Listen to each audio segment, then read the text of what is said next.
This is probably the most important video series that I've ever put together, and it's all based on the helpful content update. I have Carolyn Holtzman joining me for this particular series because it was her data combined with mine that we made some of the biggest and most important discoveries about the helpful content update. All jokes aside, this is the biggest and most important pieces of information that Carolyn and I have discovered in our entire SEO careers. So let's jump in. Did you see this article the other day? Of course I saw it. Who didn't see it? It's like the article that ate my weekend. HouseFresh. I guess I really hope they're watching. So I think everyone knows that HouseFresh went viral last week very rapidly with their article, How Google is Killing Independent Sites Like Ours. I know there is a ton of us out there that have watched their revenue dwindle as Google lets other sites float to the top with all of their various updates. But in particular, what was really interesting about this article is they tied in the helpful content to this site. So before we dive into the article and what everything was about, in case you don't know who I am, my name is Marie Ysais. I run an SEO agency, and for the last maybe 3.5 years, I've worked on bringing sites back that have been hit with the various Google updates. I'm Carolyn Holzman. For those that don't know, I run the ongoing research project on indexation, and it's kind of tied into some of the updates and how they present. Primarily, I do consulting, and my interest is in forensic SEO. The information is designed to come up with how do we fix that. Again, that's also kind of like how our work dovetails. So we have a little bit of a different perspective than just the typical SEO. Obviously, reading the article pulled at my heart in terms of, these are people who are very much care about what they're doing, right? They do. They put a lot of time and effort, not only into their site, but also their reviews. They are losing a lot of revenue with all of the recent Google updates. So, and again, this came from their article, which also I thought was they broke down and were very clear with what bothered them about this. Yes. And so they specifically mentioned things like helpful content updates. And I noticed this. This is a great kind of composite overview. Obviously, SEMrush isn't hooked into their site where these numbers are not going to be precise. Starting here in September, and then when you slide into October, and that is definitely the cliff to hell. Right. And I figured that was like 47% of their traffic.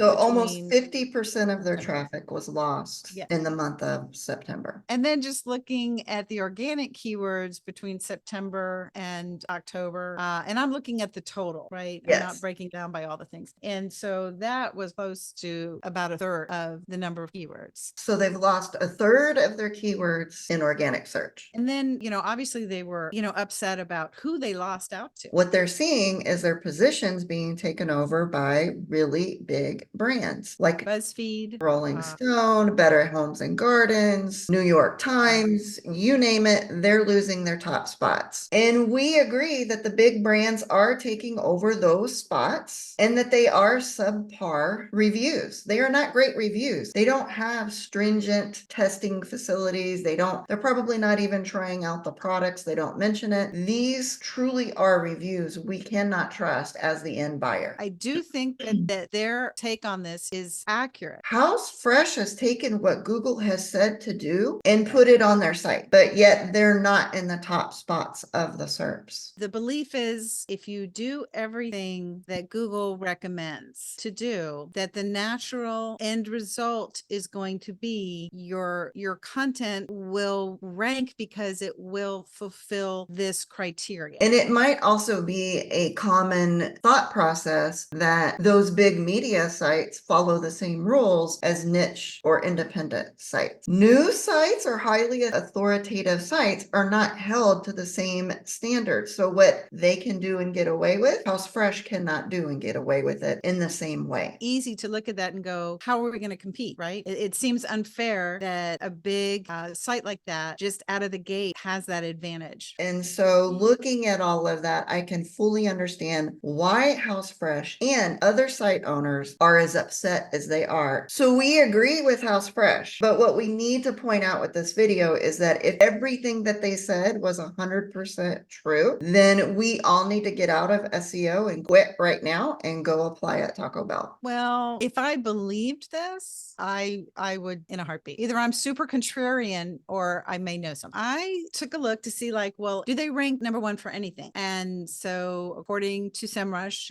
this is the list. So first off, okay, well, maybe these are keywords where none of those other publishers are stepping in. I found one I would like to share. And this one is best dehumidifier with pump and drain hose. Probably not a high volume keyword, and I would be right. But what's really important is they are winning above Best Buy. They are above the spruce.com, which is an extremely authoritative site. They are above Home Depot, Southern Living, Amazon.com. They are above Reddit. They are No way. Yep, they are above New York Times. Now, a lot of you Debbie Downers out there in the audience will say, but that's just one keyword. Actually, there were many, not one. We're showing you one for the sake of the video and time. Yeah. So this kind of like if what they said in the article was absolute and across the whole board, then we would find that in the results. We'd find that in the data. We'd find that they were right and that everybody else, they were hopelessly below everybody else. Yes. And all was lost. So there was a huge ray of light. It is possible to rank above the news sites, to stay at the top of the SERPs, even when Google is favoring big brands. What we have to bring up is that HouseFresh did this to themselves. The actions that HouseFresh took on their website, the updates that they made to the website, the changes that they made to the website, caused them to get caught up in the helpful content update. Agreed. And one of the ways that I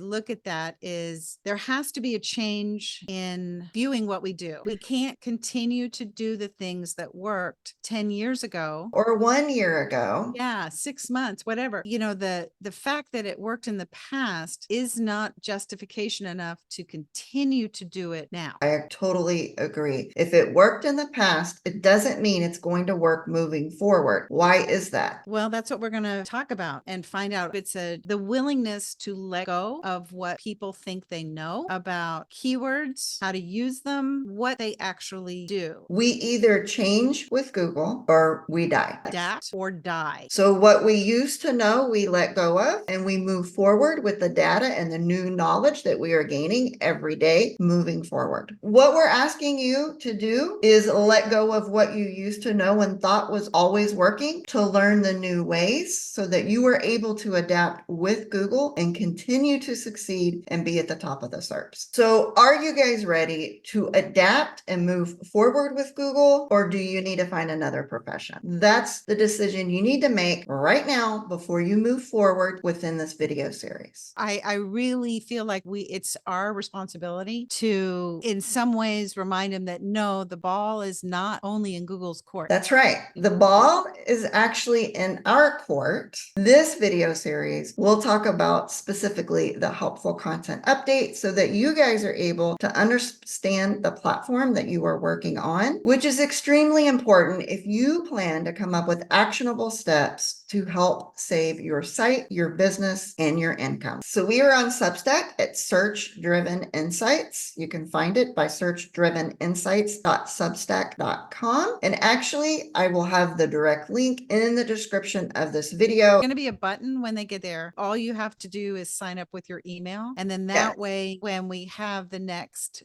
video, then you get an email from us via Substack. Yes. So if you want to follow the video series, or this video series is important to you, join the email list so that you are notified whenever the next video goes live. So if you guys are wondering what will be in the next video, we are going to begin to pull back the curtain so that all of this isn't as mysterious as it is today.